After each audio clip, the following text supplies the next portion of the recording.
My name is Richard, and I never meant to fall in love with my younger brother Daniel. He's 5 years younger than me, and for most of our lives that age gap meant I lived in different worlds. I was the serious older brother focused on college and career, while he was the free-spirited artist who seemed to flow through life on charm alone. Everything changed the summer I moved back home after graduate school. I was 27, taking a break before starting my new job in the fall, and Daniel was 22, fresh out of art school and also living at home while he built his portfolio. Our parents were traveling through Europe for 3 months, leaving New Saloni in the house we grew up in.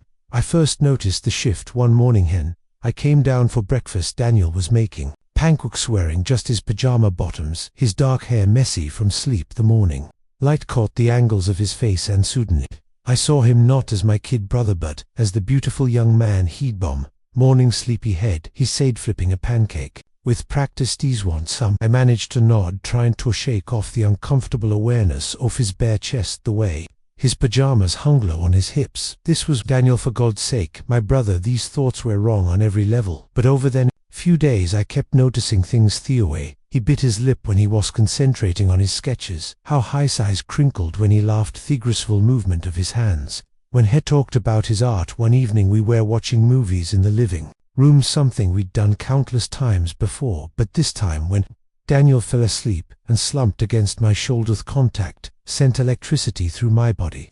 I tried to maintain distance after that night, but living in the same house made it nearly impossible. Every morning, every shared meal, every casual interaction became charged with an energy I couldn't control. Daniel noticed the change in my behavior.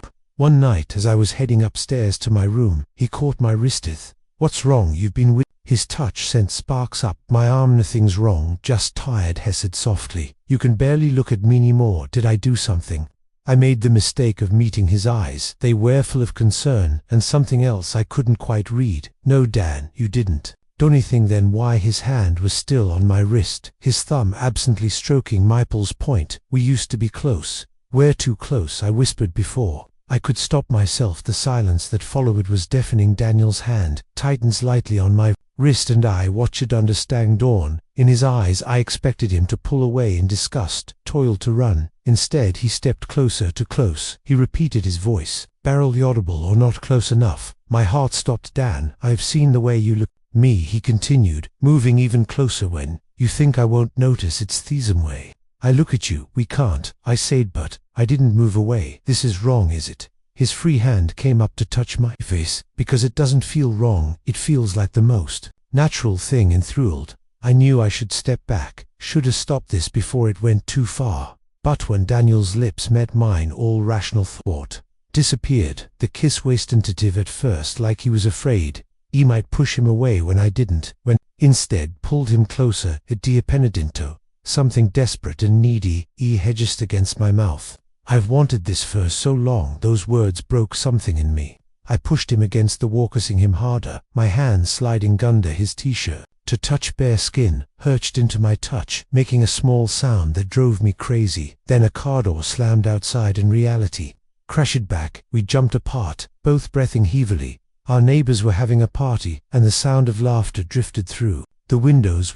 I started running a hand through my hair. "Talk about this," Daniel finished. His lips were swollen from our kisses, his eyes dark with desire. "Or pretend it never happened." "I don't think I can pretend anymore," I admitted. He took my hand, intertwining her fingers. "Then don't come to my room." I let him lead me down the hall to his bedroom. It was familiar territory. I'd been in here countless times over the years, helping with homework, talking about life, being the supportive older brother. But now everything felt different. Daniel closed the door behind us and turned to face me in the dim light. From his desk lamp he looked both vulnerable and determined. "I know this is complicated," he said. "I know it's not normal, but I've never felt normal around you, Heath. Not for years." When I asked, "When did you start feeling this way?" he sat on his bed, pulling me down beside him. "Remember when I was 19 and you came home for Christmas break? You were wearing that blue sweater Mom gave you and you were talking about your thesis, and suddenly I couldn't focus on your words anymore." Daniel continued, "All I could think about was how beautiful you looked, how much he wanted to touch you. It terrified me. I spent months trying to convince myself it was just confusion, just admiration for my big brother, but it wasn't. I reached out to brush his hair back from his face, a gesture I'd done countless times before, but now, loaded with new meaning. I'd been fighting this for weeks, I admitted, since I moved back home, telling myself it was wrong, that I was sick for feeling this way. Oh, he hissed, softly. Sick? I don't know anymore. All I know is that when I'm with you, everything else falls away. It just feels right. He leaned into my touch, turning his head to kiss my palm. The simple gesture sent shivers through me. Then stop fighting it, he whispered, just fortnight. Can we just be us? I knew Westwold talk more, should set boundaries or rules or something, but when Daniel kissed me again, soft and sweet, all those I let him pull me down onto his bed, our bodies fitting together like puzzle pieces.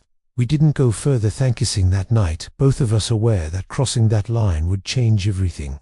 Irrevocably. Instead, we held each other, trading gentle kisses and whispered confessions until we fell asleep. I woke up at dawn, Daniel curled against my chest, his breathing steady and peaceful. The early morning light made everything feel dreamlike, but the weight of him in my arms was undeniably real, as if set thoughts. He stirred, blinking up at me sleepily. Morning, he murmured, then tense slightly. Do you regret last night? I tightened my arms around him. No, I should, but I don't. The next few days were a delicate dance of maintaining warmly while exploring this new dimension of our relationship. During the day, we tried to act like regular brothers, but every accidental touch, every shared glance held new meaning. One afternoon, I was working on my laptop in the kitchen when Daniel came in from his run. He was flushed and sweaty, his tank top clinging to his body. Without thinking, I reached out to pull him down for a kiss. I'm all gross, he protested weakly, but didn't pull away. Didn't care. I murmured against his lips, ended up in my lap. The kiss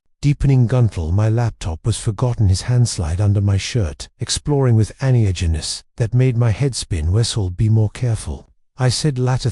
I was the one who had initiated the kitchen encounter. What if someone had come? Be Daniel, still sitting in my lap, trace patterns on my chest. The neighbors all work during the day, and we can see cars coming up the driveway. Still, I caught his hand, bringing it to my lips. We need to think about what happens when Mom and Dad come back. His expression clouded. I know, but can we just have this summer before we have to deal with reality? The vulnerability in his voice broke my heart. Of course. Come here. That night, we crossed another line. It started with watching TV in my room, Daniel's head in my lap as I played with his hair. But he turned his face to press a kiss to my thigh. Everything changed. Dan, I breathed, my fingers tightening in his He looked up at me, his eyes dark with desire. Let me, please. That night marked a turning point in our relationship. The physical barriers we'd maintained crumbled, and with them went any pretense of keeping things casual. We began spending every night together, alternating between our rooms, though we preferred mine because the bed was bigger. The intimacy wasn't just physical. At night, wrapped in each other's arms, we'd share our deepest thoughts and fears. Daniel told me about his struggles with art school, his insecurities about his talent. I confessed my anxiety about starting my new job, about living up to various expectations. You don't have to be perfect, he whispered one night, tracing me face with his fingers, not with me. Our days fell into a sweet routine. Mornings started with shared showers that often ran longer than necessary. Dad would make breakfast while he checked my emails, stealing kisses between coffee sips. Afternoons, I'd watch him work on his art, fascinated by how his hands moved across the canvas. But there were complicated moments to one day while Daniel was grocery shopping, her aunt called to say she might stop by the following week. The panic I felt at prospect made me realize how fragile a bubble was. When Daniel returned, he found me sitting tensely in the living room. What's wrong? Aunt Sarah might visit. Weak. He sat down, the grocery bags, and came to sit beside me. Okay, so we'll careful act normal. I laughed bitterly. Dan, what's normal about being in love with your brother? It was the first time either of us had used the word love. Daniel's breath caught and headed to face me fully. You love me, of course. I love you, I said softly. I've always loved you as my brother, but now, no, it's so much more. It terrifies me how much I love you. Daniel's eyes filled with tears. I love you to Eth so much. Sometimes he crawled into my lap, pressing his face into my neck. I held him tight, breathing in his familiar scent. We stayed like that for a long time, just holding each other, processing the weight of our confession. Later that evening, after we'd put away the groceries and made dinner, Daniel brought out his sketchbook. I want to show you something. He flipped through pages until he found what he was looking for. It was a series of Sketches of me, marauding me, sleeping me, laughing. Each drawing captured intimate moments. I hadn't even realized he'd been observing hin.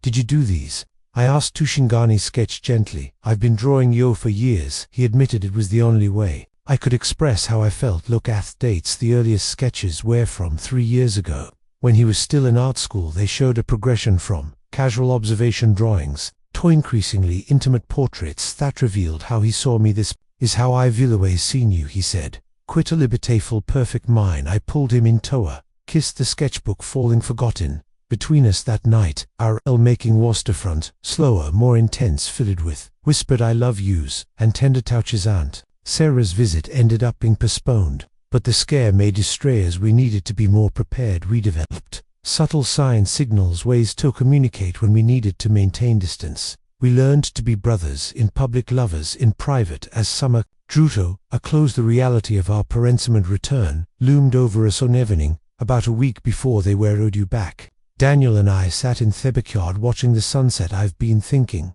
Daniel said, his head resting on me shoulder, about getting my own place. Me heart clenched. Oh, not to be away from you, he quickly assured me, but maybe somewhere we could still be together. My friend has a studio apartment for rent in his building downtown. It's close to your new office. I understood what he was suggesting, a place where we could continue our relationship away from prying eyes. You'd still live here officially? Yeah, at least for a while. I can tell Mum and Dad I need the studio space for my art, but it would really buy us. The idea was both thrilling and terrifying. Are you sure about this? Abutus, he turned to face me. I've never been more sure of anything. I know it won't be easy. We'll have to be careful, keep secrets, maybe for the rest of our lives. But Eth, he took my hand, intertwining our fingers. You're worth it. What we have is worth it. 2 months later, Daniel moved into the studio apartment to our parents. It was just his art space, a place to work on his growing portfolio. They even helped furnish it, never suspecting it would become our sanctuary. I spent most evenings there after work and weekends. When we couldn't manage it without raising suspicion, we created our own little world within those walls. My books mixed with his art supplies, our clothes, sharing the small closet photos of us hidden away in private albums at family dinners, where played our parts perfectly. The supportive older brother, the artisticiona one, but underneath the table our feet would touch, sharing secret messes. In quiet moments our eyes would meet across the room, holding conversations only we could understand. It's not a conventional love story. It's complicated and hidden, and sometimes painful. But when I wake up with Daniel in my arms, when I watch him paint in feminine light, when he looks at me with full of love and understanding, I know that every sacrifice is worth it. Love doesn't always follow the rules. Sometimes it breaks them entirely, creating its own path. Our love may need to stay in the shadows, but in those shadows we found our own kind of happiness, and maybe that's enough.